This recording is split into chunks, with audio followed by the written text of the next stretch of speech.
Latino gecesi müziğin ritminde kendimi arıyorum.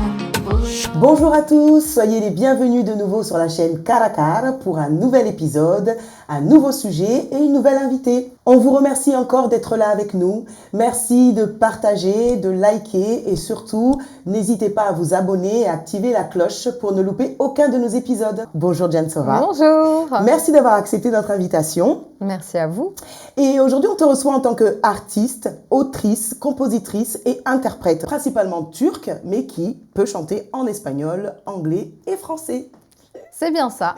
Alors, aujourd'hui, on est là pour en savoir un petit peu plus sur toi. Alors, dis-moi, comment t'es venue cette passion, la chanson? Alors, disons que j'ai eu un lien très fort pour la musique étant toute petite. Dès ma tendre enfance, j'avais 4 ans, 5 ans, je chantais, je dansais. Vers l'adolescence, j'ai commencé à écrire. J'avais un groupe de filles avec qui je chantais. On dansait, on chantait. Donc vraiment, on était un groupe intitulé Nasty Girls. On est tous passés par là quand on Voilà, l'adolescence, c'était un peu la période R&B. Et du coup, voilà. Ensuite, 2020, ça a été après mon début pandémie. J'ai eu vraiment une chance de collaborer, de faire un duo avec quelqu'un en Turquie qui est assez connu. Et là, on a fait 1 million de vues. C'est ce qui a fait que j'ai commencé à avoir une fan base, des comptes qui me suivaient d'un coup, d'affilée, le clip qui passait un peu partout. Des gens qui connaissent ma famille, qui nous appelaient pour dire voilà, on a vu votre fille et machin. Ah oui, ça a pris une ampleur. Voilà, et en fait, suite à ça, mes abonnés, ma communauté qui a commencé à se faire et les fan pages qui commençaient à s'ouvrir. Et du coup, ils me demandaient alors la suite. Et depuis, j'essaie du moins d'enchaîner comme je peux en étant indépendante. D'accord. Et comment se définit ton style musical? Alors moi, j'ai un style multigenre. Il a évolué parce que déjà, dans un premier temps, j'avais fait un duo au départ. Et du coup, je ne pouvais pas choisir mon style musical à ce moment-là. Voilà, je m'adaptais au duo et à la personne, puisque c'était un chanteur traditionnel turc. Mais avec le temps, là, maintenant, je suis dans un style latino-pop et aussi latino-oriental, un petit peu mélangé. Mais à l'époque, c'était un peu plus pop traditionnel. D'accord. Et quel message tu souhaites transmettre à travers les réseaux et tes chansons? Alors moi, à travers mes réseaux, j'en dis beaucoup plus que dans mes chansons, ce qui est normal puisque à l'heure actuelle, voilà, j'ai pas fait 100 000 chansons non plus. Mais sur mes réseaux, j'essaie vraiment de donner comme message qu'il faut être bienveillant, la tolérance, l'humanité, c'est vraiment des choses très importantes pour moi. L'amour et l'amour de soi, l'amour de l'autre et l'amour universel, parce que tant qu'on ne s'aime pas, on ne peut pas aimer les autres, et c'est très important d'accepter les autres. Et j'essaie vraiment de communiquer là-dessus, aussi sur toutes les choses qui arrivent un petit peu dans le monde. Je partage. Ça m'a aussi porté préjudice à certains moments, parce que justement, j'en partageais un peu trop. Et on m'avait demandé à plusieurs reprises de me calmer sur ces sujets. Et après, à travers mes chansons, ce que j'essaie vraiment de véhiculer, c'est l'image d'une femme forte. Et malgré les déceptions, que ce soit dans la vie ou en amour ou autre, de se relever et d'avancer. Voilà. D'accord. Et tu t'es inspirée de quel artiste et pourquoi? Alors moi, je dirais que mon inspiration à l'international, sans aucun doute, c'est Michael Jackson. Michael Jackson. Oui, Michael Jackson, parce que Le roi de la pop. le roi de la pop, pour ses scènes, pour sa danse, pour l'histoire qu'il a ancrée dans la musique, mais aussi pour son côté très humain, parce qu'il voulait aider son prochain, il aidait les enfants malades, et aussi pour tout ce qu'il a fait autour de ça, et les messages forts de tolérance qu'il y avait dans ses chansons. Et ça, c'est très, très important pour moi, parce qu'aujourd'hui, quand on suit un artiste, on ne suit pas forcément que les chansons. On suit le personnage et l'image qui renvoie et toutes ses valeurs, exactement. Et en Turquie, les 2 chanteurs en ce moment, parce que ça varie, moi j'ai des moods différents où je vais écouter plus ou moins certaines personnes à certains moments. Mais là actuellement, j'écoute beaucoup Sezen Aksu. Sezen Aksu. C'est une diva en Turquie, elle fait des chansons intemporelles. Et d'ailleurs, je reprends une chanson à elle très prochainement. Ah, pour un nouveau son? Voilà. D'accord. Donc, ça va être une chanson pour l'été, donc une reprise d'une chanson qui est très très connue et qui est très écoutée là-bas. D'accord. Donc, c'est un honneur pour moi de faire cette reprise. Et ensuite, je dirais Haluk Levent, que j'aime beaucoup, déjà pour son côté très rock, mais aussi pour toutes ses actions humanitaires. Tu chantes en plusieurs langues, mais Mhm. principalement en turc. Pour quelle raison tu chantes vraiment plus en turc qu'en français, sachant que tu es né en France, tu as Eh oui. grandi en France. Et oui. Pourquoi tu chantes principalement qu'en turc? Alors, je chante en turc dans un premier temps parce que ça a été ma première fanbase et c'est la communauté qui me suit. Donc, pour les remercier, ça me tient à cœur de chanter encore en turc. Mais c'est vrai que j'ai pour projet là de continuer à écrire et à chanter en français, anglais et espagnol. Mais principalement, je garderai un petit peu le turc à chaque fois parce que la langue turque, c'est une langue dans laquelle, dans nos chansons en tout cas, on met beaucoup plus d'émotions. Les sentiments sont plus forts, on est moins pudique sur les sentiments qu'en français. En français, il y a une pudeur, même en chanson, c'est malheureux, mais c'est comme ça. Et ayant les deux cultures, j'arrive à voir cette différence. Et c'est vraiment ça qui m'attire dans la chanson. L'écriture en turc est complètement différente que l'écriture en français. Et parler sentiment en français, ça va être plus abstrait, alors que parler sentimental ou d'une douleur en turc, on va aller chercher des mots encore plus forts et des métaphores encore plus fortes. Et voilà, c'est ce qui m'a. Tu penses que le fait que tu puisses évoluer dans la chanson, etc., tu vas être amené à être connu par le public français. Est-ce que tu penses que tu arriverais à traduire tes chansons turques, mais en français, mais vraiment avec les mots que tu mets en turc, comme tu dis qu'en français c'est assez pudique, etc. Tu penses pouvoir y arriver? Alors, le faire, oui, mais est-ce qu'il y aura la même émotion? Même impact? Est-ce qu'il y aura le même impact? Est-ce que l'interlocuteur, enfin la personne qui va écouter, il va prendre ce message? Parfois, c'est difficile d'exprimer les mêmes choses dans des langues différentes. On peut essayer, mais c'est différent. Donc, il va falloir que je me réadapte pour l'écriture en français ou en anglais. Cette artiste dont tu t'es beaucoup inspirée, rappelle-moi son nom. Sezen Aksu. Sezen Aksu. Donc elle, ses chants, c'est plutôt sentimental, tu disais, des chansons d'amour, etc. Très sentimental. Tes chansons à toi, elles parlent de quoi exactement? Pareil, que de l'amour Pour le moment, mes chansons, étant donné que j'en ai pas sorti assez, c'était principalement de l'amour. Mais je suis en train d'écrire aussi, toujours en turc cette fois-ci, mais j'ai pour objectif d'écrire d'autres textes en d'autres langues. Mais j'ai pour objectif de mettre un peu plus, comment dire, le doigt sur certaines choses dans mes textes et c'est à venir. C'est à venir, je travaille dessus et j'aimerais aussi dénoncer un peu tout ce qui se passe dans le monde et ça me tient à cœur. Quelles sont les principales difficultés que tu as pu rencontrer dans le monde de la musique? Alors, je dirais qu'il y a énormément de difficultés, que chanter en étant indépendant, c'est très très difficile et que même ce qui paraît simple à la caméra ou en visionnant, ça paraît très simple, ça nécessite vraiment des mois et des mois de travail, une organisation et en fait, toute ma vie tourne autour de la musique. De mes projets. Quand j'ai un projet à réaliser, j'ai toute ma vie autour, mon travail, ma famille, même ma vie sociale. En fait, je me prive énormément parce que je sais que j'ai un objectif et c'est très difficile. Tu te coupes un peu du monde? Tu t'isoles beaucoup? Si j'ai un objectif, je vais moins être sociable parce que je sais que j'ai des choses à faire. J'ai pas de temps à perdre. J'ai besoin d'être focus à ce moment-là. Après, financièrement, je vais me retirer certains conforts que je pourrais avoir parce que je sais que je dois financer, tout simplement. Et donc, c'est un combat au quotidien. Et tu as du soutien par ton entourage dans tout ça? Alors, du soutien, en général, c'est plus les inconnus qui viennent me soutenir. Et d'ailleurs, je les remercie. Merci à tous. Mais c'est vrai qu'au départ, je n'ai pas été très soutenue par les personnes que moi-même je soutenais. Donc, il y avait des amis très proches avec qui vraiment j'avais un lien fort et je m'attendais au moins un like et un commentaire. Et en fait, même ça, c'était trop difficile parce que justement, ça renvoie leur propre complexe à ces gens-là. Et quand on sort un peu du lot et qu'on commence à se démarquer, on commence à avancer dans ses objectifs et dans ses projets, eh ben, ça peut frustrer d'autres personnes. Et c'est ce qui s'est produit. Et ça m'a aidée parce que grâce à ça, j'ai fait le tri. Et donc maintenant, je suis entourée des bonnes personnes. Très bien, et ça te permet d'avancer encore. Et ça me permet d'avancer. Encore plus. Est-ce que tu fais autre chose en dehors de la musique?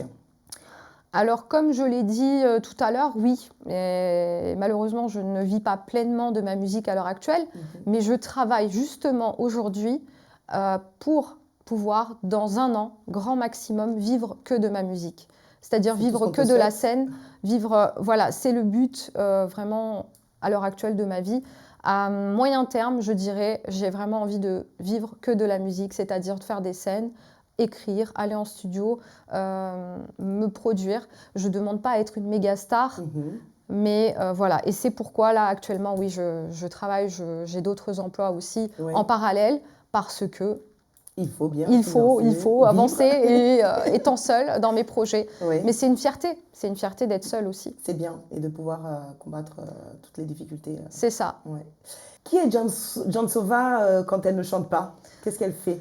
Alors, je n'ai pas de personnalité, mais disons que je suis quelqu'un d'assez discrète dans la vie de tous les jours. C'est-à-dire que si je ne connais pas les gens, je ne vais pas aller vers eux. Quand on va me voir dans la rue, ben, je vais passer, voilà, je sais pas, incognito. Je ne vais pas essayer d'attirer l'attention ou quoi. Mais avec mes proches et les gens que j'aime, parce que je suis quelqu'un de très entière, eh bien, je vais être pétillante, positive. Là, je vais plus m'ouvrir. Vraiment avec les personnes que j'aime. Et par contre, j'ai des limites, c'est-à-dire que si la personne, elle commence à ne pas être droite, que ce soit avec moi ou avec son entourage, si je sens que la personne n'est pas droite dans ses baskets, je vais de suite m'éloigner. Et ça, c'est vraiment un trait de caractère, mais je pense que c'est quelque chose de bien d'être comme ça.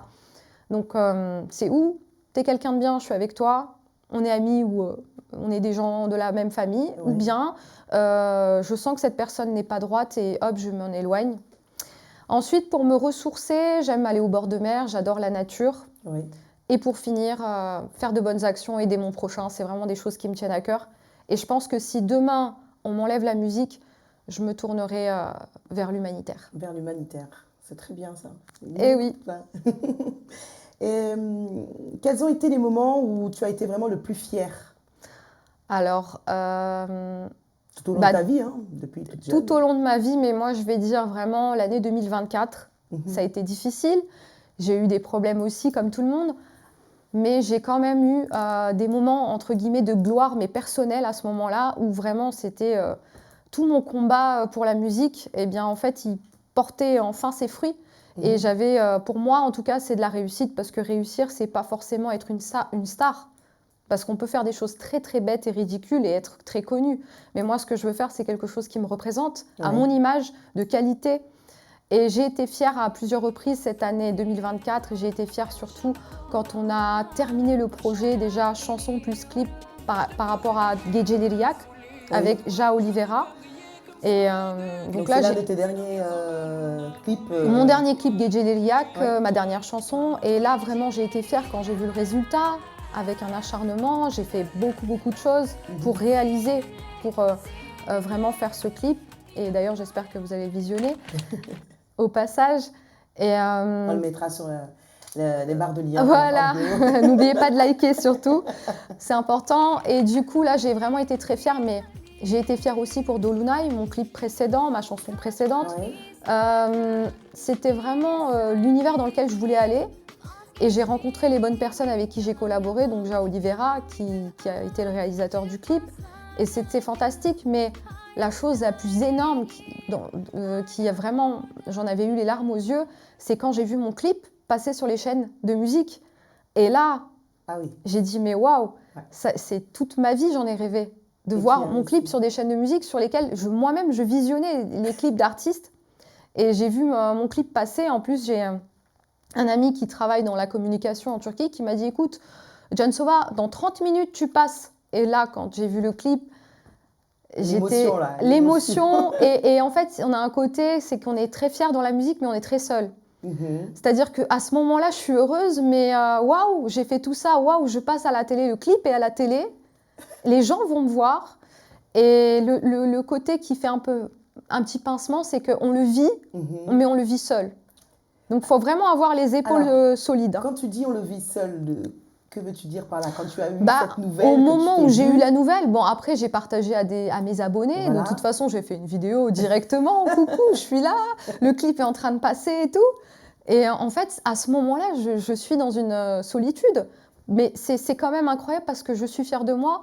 Mais personne ne sait au fond ce que je ressens. Ah, d'accord. Ça bout à l'intérieur, mais on ne peut pas forcément le dire et le crier à ce moment-là. Et c'est vraiment 5 ans maintenant que je fais de la musique. Oui. C'est pas quelque chose qui s'est fait en 2 mois. Et vraiment, c'est pour ça que c'était waouh, gratifiant pour moi. Le résultat de temps de... Voilà. Ensuite, il faut savoir que mes 2 chansons sont passées sur toutes les radios en Turquie.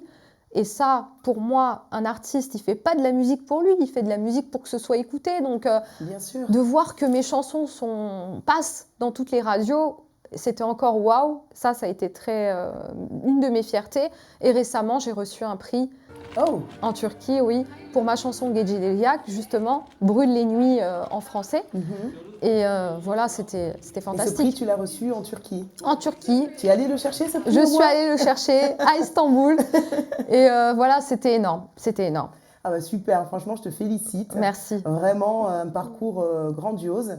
J'espère que tu vas continuer à monter. Hein. C'est le but. Beaucoup de réussite. Chante-moi une petite chanson là. Alors, que tu peux me... très rapidement alors, du coup, en turc.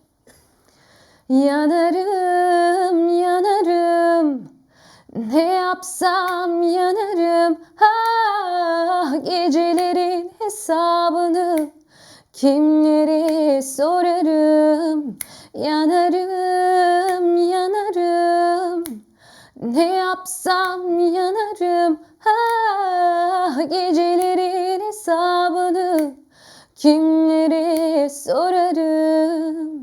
Waouh, j'aime bien le timbre de ta voix. Sans chauffer ma voix. Sans la chauffer en plus. Sans la chauffer. Je n'avais pas prévenu ça. Voilà. J'avais encore une dernière petite question. Est-ce que tu as des projets en cours là en ce moment?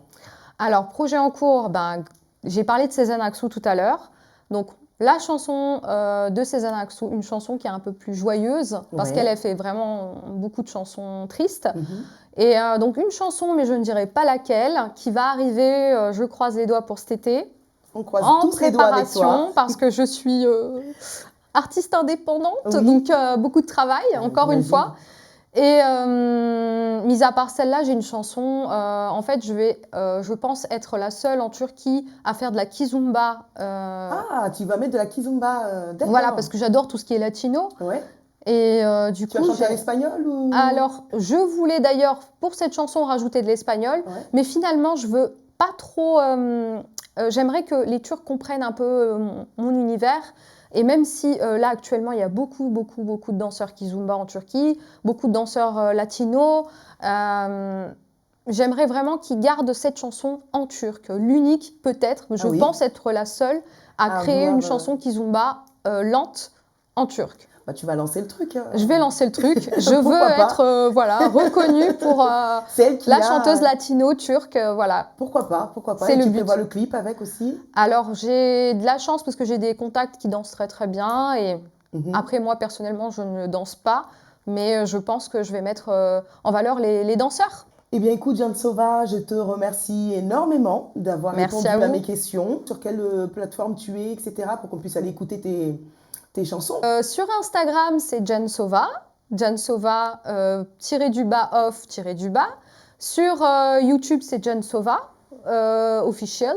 Et sur TikTok aussi, je suis un peu sur tous les réseaux. Donc, Jansova. Jansova. Alors, on a hâte d'aller découvrir Ne vous trompez pas de page parce qu'il y a beaucoup de pages Jansova qui ont été ouvertes à mon insu. Donc, vrai on va mettre ça j'ai eu la fan base qui a créé des pages, donc voilà. Il y en a un peu de partout. Faut essayer de me trouver. Et bien voilà, on arrive à la fin de notre interview. Encore merci à Jansova d'avoir répondu à mes questions. Merci à vous de me recevoir.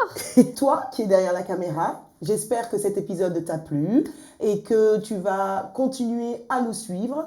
Et surtout, il faut que tu saches que la chaîne de Cara à Cara, on parle sur tous les sujets. Si tu as des suggestions à nous proposer, n'hésite surtout pas à nous en faire part. On se retrouve très rapidement pour de prochaines aventures. Bye. Au revoir, Johnson. Bye. Si